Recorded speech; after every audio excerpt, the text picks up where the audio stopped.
এক মেম্বারকে রামদা নিয়ে ধাওয়া করেছেন একজন ইউপি চেয়ারম্যান। বরিশাল মেহেন্দিগঞ্জের দড়িচর খাজুরিয়া ইউনিয়নের স্টিমারঘাট বাজারের ঘটনা এটি।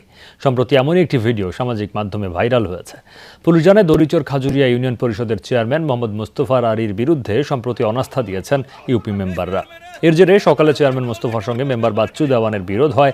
এক পর্যায়ে চেয়ারম্যান একটি বড় রামদা নিয়ে মেম্বারের দিকে তেড়ে যান। এই সময় বাচ্চু মেম্বারের ছেলেরা চেয়ারম্যানকে বাধা দিলে রামদা ফেলে ঘটনাস্থল ত্যাগ করেন তিনি। তবে এখন পর্যন্ত কোনো পক্ষই এই বিষয়ে থানায় অভিযোগ করেনি। অভিযোগ পেলে ব্যবস্থা নেওয়া হবে বলে জানিয়েছে পুলিশ।